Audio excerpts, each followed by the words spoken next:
Саламатсыздар ма? Каналға қош келдіңіздер. Сіздермен бірге мен Түгелбаева Дәметкен Ерболат қызы.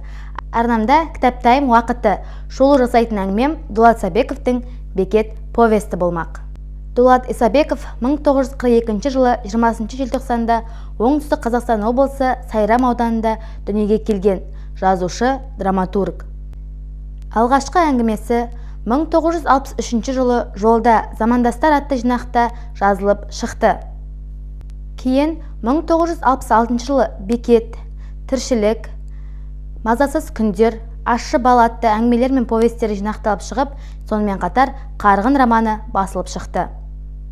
1985 жылы Мұрагерлер пьесасы үшін Қазақстан жазушылар одағының Мұхтар Әуезов атындағы сыйлықтың лауреаты атанды. 1992 жылы Қазақстан Республикасының мемлекеттік сыйлығының лауреаты.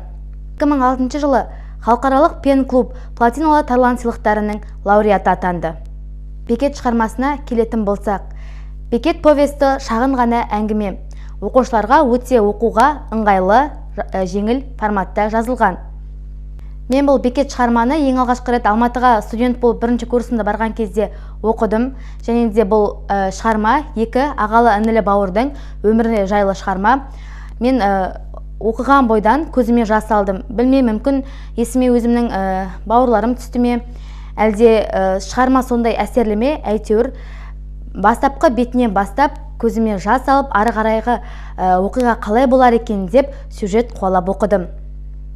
Шығарманың жазылу барысына келсек, шығарма хат түрінде, яғни Нұркен өзінің досы Сайыпназарға хат түрінде жазып қалдырады. Сол арқылы әңгіме сол хаттың ішінде сияқты болып өрбейді. Ол Сайыпназар досым, мен сенен бұл нәрсені көптен бері жасырдым, сен түгіл басқа ешкім де білмейді, менің ағам бар деп әңгіме басталады. Және де ары қарай бұған келсемісің, керісемісің, өзің білерсің деп әңгімені автор Дулат Исабеков өрбітеді. Шығарма Бекет деген ағасы және Нұркен деген інісі жайлы. Ол екеуі арасы 4 жас болса да бір сыныпқа, бір мектепке барып оқып жүреді. Әңгімеде жалпы екі ағалы інілінің мектепке баруы, бір сыныпқа баруы, бір-бірінің өздерінің қызықты оқиғалары, қыздарға ғашық болуы, қыздармен хат жазысу. Нұркен пысық болады, ал Бекет Нұркеннен үлкен болса да, ондай қызға хат жазу дегендерден кішкене бос болады. Ал Нұркен болса, оған жәрдемдесу арқылы, оған хат жазып, екеуі бір-бірінің хатын тасымалдап қыздарға апаратын болады. Бұл сондай қызықты оқиға. Бұл шығармада Бекет пен Нұркеннің анасы Бекеттен қатты қорқатын болған. Ол келген бойдан бірден тамақ әзірлеуге кірісіп кететін болған. Бекеттің мінезі сондай бір қатты, қырсық, ашушаң, тасбауыр ретінде сипатталады. Анасы да кіші ұлы Нұркенді өте қатты жақсы көріп, Бекеттің мінезіне ере көрме деп ақыл кеңестер айтады Нұркенжанға. Және де бір күні анасы балалар сабақтан келе сала жүгеріні қуырып жатқан кезде Бекет ашуланады, тамақ әлі дайын емес па, үйде не істеп отырсың деп. Анасы да, мен жұмыстан жаңа келдім ғой, енді әзірлеп жатырмын ғой. Ал Бекет сол өзінің қырсық мінезімен ашуланып жүріп, байқаусыздан Нұркенді қуырылған жүгерінің үстіне байқаусызда құлатып алады. Ол барып бетімен қуырылған жүгерге құлайды. Сол кезде анасы Бекетті ұрып жібереді. Ұрып жіберген бойдан Бекет намыстанып, қырсығып, ашуланып, үйден шығып жардың үстіне отыруға кетіп қалады. Және де сол кезде анасы Нұркенді қарап, жағдайың жақсы ма деп, ол тасбауыр Бекетке ере көрме деп ақыл кеңес айтады. Және де Бекеттің қырсықтығы сонша үйге мүлдем кірмейді. Нұркен Бекетті өте қатты жақсы көреді. және де Бекетті аяған себепті ол анасынан тығылып нандарды алып, жаңағы неге отырған жеріне барса, Бекет ішпеймін, кет деп қуып жібереді. Және де Нұркен солай үйіне келеді. Анасы тағы да оны іздеп келмей ме екен үйге дейді. Бірақ Нұркенмен барып келдім, келмеймін деп айтты дейді. Содан кейін анасы өзі ашуланып шығып, оны қолынан сүйреп Бекетті үйге алып келеді. Содан кейін Бекет ашуы басылып, үйге келгеннен кейін тамақты аш болған соншалық опырып жеп, үйге бір жайдары жас келгендей болды деп Нұркен сипаттайды. Яғни Бекет те үйдің үлкен адамы ретінде өзінің мінезін ол үйге орнықтыра алған, яғни соның көңіл күйі де үйдегі атмосфераға сәйкес болады деп сипаттап көрсетеді шығармада. Енді осы кезде тағы да анасы сырқаттанып жүреді. Анасының күндегінше сырқат шығар деп балалар мән бермей өздерінің күнделікті жұмыстарын жасап, Нұркен үйдің тазалығына қарап құдықтан су тасып қойып, ал Бекет болса малға шөп беріп, сондай тірліктерді атқарып жүреді. Бір күні сабақтан келген кезінде үйінің сыртында адам толып тұрады. Нұркен қатты қорқып кетеді. Бекет не болып жатыр, анама бірдеңе болды ма деп. Бекет сабырлық сақтап, жаман ойламайық деп үйге келеді. Сол кезде барлығы сабыр етіңдер балалар деген кезде Нұркен есен танып қалады. Есімді жинап тұрсам, не болған түсініксіз дейді. Анам бұл өмірден өткен екен деп көрсетеді. Және де осы ауырып жатқан кезінде Латифа деген көрші келін болады. Ол күйеуіне тұрмыс құрғаннан кейін, күйеуі бір 2 айдан кейін ба қайтыс болады. Және де осы Латифа мен анасы көп сырласатын болған. Сол кезде Латифаға анасы өзінің көп ақыл кеңестерін айтып, Латифаны өзінің келініндей жақсы көрген деп айтады. Және де осы анасы қайтыс болғаннан кейін балаларға сол Латифа жәрдемдесіп, қарасып, тамақ шайын беріп жүреді. Бекет енді оқуға мен бармаймын, сен өзің бара бер деп інісін Нұркенге айтады. Ал інісі болса екеуміз баяғыдай бара берейік деп, ол жаңалыққа көндіккісі келмейді. Сөйтіп жүргенде үйінен жаңағы үкіметтің адамдары келеді. Жетім қалған балаларды оқыту олардың міндеттері болатын. Бекетке де жүр дейді, бірақ Бекет жасы 17-ге таяп қалған, мен оқымаймын, Нұркен оқи берсін, Нұркенді асырауым керек, мен жұмысқа кіремін деп шешімін нақты айтады. Және де үкіметтен келіп отырған адамдар солайша Нұркенді өздері оқуға Түркістанға алып кетеді. Өйстіп жүрген кезде Түркістанға Нұркен оқуға кетеді. Барған кезде әрине бәрі ол үшін жат болады. Апайлары өте ашулы, балалар менің бас киіммен ойнады деп Нұркен басында үйренісе алмайды. Кейін 1-2 ай өткеннен кейін ол жерде өзімнің кәдімгідей жаңағы ұнады маған, ол жерде мен үйренісіп кеттім деп көрсетеді. Және де ол ауылдағы Бекетті көп бастапқыдай көп ойламаймын деп айтады. Және де ол Бекетті ойлаған кезде қатты қиналады. Жалғыз тар қапаста ол қалай тұрып жатыр екен, қалай күн көріп жатыр екен менсіз деп Бекетті Нұркен оқуда жүріп көп уайымдайтын болған. және де күздігүні бір демалыс берген кезде Бекет келеді. Келген кезде Бекеттің өзгергенін байқайды. Бекет қатты бір тасбауыр емес, жүрегі жұмсарған, мейірімді, оған Нұркенжан деп алғаш атады деп, Нұркенжан деп оны бауырына қысып, барлық шай тамағын беріп, сөйтіп Нұркенжанды күтіп алады. Үйім тас тұйнақтай дейді, Бекеттің қалайша бұлай өзгеріп кеткенін түсіне алмаспын дейді.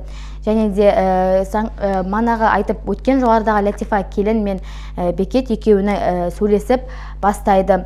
Және де осы кезде Нұркен оны байқап қалады, алайда ештеңе білдіртпейді, себебі тұрмыс құрған әйелге Бекет деген ағасын ол шын мәнінде қимайды. Сөйтіп қайтадан оқуына кетеді. Қыстыгүні келген кезде сол Латифа мен Бекет некесін қиған болады. Жеңешең Латифа, бұл жеңешеңді анамызда жақсы көруші еді ғой Латифаны деп өз-өзін жұбатпақ болады. Алайда Нұркенжан ағасының бақыты үшін жарайдағы қуанам сен үшін деп қабыл алады. Бірақ Латифаның өзге жақтырмайтын қылықтарын байқай бастайды. Бір күні өзге еркектің үйінен шыққанын көреді Нұркенжан. Осыдан кейін ағасына бір хат жазып үйінен кетіп қалады оқуына. Сол кезде кейін балалардан естиді, Латифа үйден көгала қойдай қылып Бекет сабаған екен, солай үйден шыққанын көрдік дейді. және де Бекет артына хат жазып жібереді, кешір деп, үйге қайттан кел деп, омен қайттан Нұркен үйіне келіп, Латифа мен ағасын татуласқанын көріп, жақсы деп жүре береді. Бірақ алайда Латифаның көптеген жағымсыз мінездерін екеуі де бірге көріп жүреді. Сол кезде қайтадан оқуға кетеді. Ол кезде Нұркен 10-шы сыныпқа таяп қалдым дейді. Зағида деген бір қызды көріп ғашық бола бастайды Нұркен. Бірақ Зағидаға ол ғашықтық сезімін ол айтпайды. Бекет ең алғашқы күздігіні оқудан келген Нұркен ең алғаш күздігіні оқудан келген кезде Бекет оған деп костюм шалбар дайындап қояды, санақты ашып костюм шалбар береді. Бекет менің жағдайымның барлығы жасалған ғой, ол жақта бізге тамақ, киім барлығын береді, осын сен өзің кисеңші деп Нұркен ұсыныс тастайды. Алайда Бекет жоқ, інім кисін, менде бар ғой деп сондағы санақтағы 2-3 шидені көрсетеді. Бәрібір де сол Бекет Нұркенге деп алған костюм шалбарын Бекет Нұркенге береді. 10-шы сыныпта Нұркен Зағида деген қызға ғашық болады, алайда сезімдерін айтпайды. Сөйтіп бір күні тағы қыстың кезінде ауылға келген кезінде шанамен Бекетті көріп қалады. Бекет деп айғайлап, сөйтіп шанаға мінген кезде таныса отыр, бұл Зағида деп өзінің қасындағы қызды Бекет таныстырады. Сол кезде Нұркен өте қатты бір түсініксіз сезімде іші алабұртып, не болып жатыр, бұл Зағида менің жақсы көретін қызым еді ғой, ол енді ағам екеуі қосылып жатыр ма деген сияқты түрлі сұрақтары мазалап, үндеместен үйіне барады. Және де Зағида да ұялып, мені үйіме апарып таста, мен үйге кірмеймін деп үйіне кетіп қалады. Сол кезде де Нұркен ағасын өкінішке орай тағы да тастап, мен жұмыс жасаймын, оқуға түсемін деп Алматыға кетіп қалады. Және де ол жақта өзінің үйленеді, бала шағасы болады, Гүлзира деген қызға үйленіп, бала шағасы болады. Бір күні тағы да хат келеді Бекет ағасынан. Хат келеді, хат келген кезде ол хатта ағаң сырқат, менің ағам жағдайыңды көргің келмей ме деген сияқты Бекеттің сондай өзінің толғаныстары, ішкі күйі жазылған хатын Нұркен қолына алады. Сол кезде өте қатты жылағысы келіп, жағдайды түсінбей отырады. Тіпті ол өзінің жары Гүлзираға да ағасының бар екенін айтпаған. Сөйтіп дереу ауылға баруымыз керек, жинал дейді. Енді әйел түсінбейді ғой, неге барамыз, кім бар ол жақта дейді. Менің ағам бар дейді. Сен ағаң бар екенін айтқан жоқсың ғой дейді. Иә, ол ұзақ әңгіме деп Нұркен әйеліне барлық оқиғаны, Зағида туралы да оқиғаның барлығын айтып береді. Сөйтіп балаларын жинап ауылына кетеді. Ауылына кеткен кезде үйіне кірген бойдан Зағида оны көріп шошығаннан шайнектерін жерге түсіріп тарс етіп алады, ал балалары болса ойнап жағалап жүреді. Сонымен қатар Бекеттің өзінің де Зағида екеуінен 2 ұлы болады. Сол кезде Бекет сол тарсыл гүрсіл дауысқа ұйқысынан оянып кетеді. Ұйқысынан оянса өзінің інісін көреді. Інісін құшағына басып, келдің бе, келетіңді білдім ғой деген сияқты өзінің ағалық сезімдерін білдіреді. Және де ағасы осы сезімдерден кейін жазылып кетеді. Бұл шығарманың осылай жақсылықпен аяқталғаны өте адамға жақсы әсер сыйлайды. Алайда сіз расымен де өзіңіз кітапты оқып отырып, әр деталына мән беріп, сезініп, көз алдыңызға елестетсеңіз, сіздің жаңағыдай басқаша күй кешетініңіз, не дегенмен біреудің айтқаннан гөрі өзіңіздің қиялыңызбен ойыңызда түрлі картиналар жасап оқыған мүлдем басқаша сезім болады. Сол үшін де шағын ғана Бекет деген әңгімені барлықтарыңызға оқуға кеңес беремін. Оқыңыздар, сезініңіздер дегім келеді, демалыңыздар, рухани байыңыздар дегім келеді. Жалпы шығарма қысқаша осылай. Менімен бірге болғандарыңызға рахмет. Тағы да каналда түрлі осылай кітапқа байланысты қысқаша шолулар болады. Комментарий жазып, лайк басуды ұмытпаңыздар. Және де каналға тіркеліп кетсеңіздер екен. Рахмет, сау болыңыздар.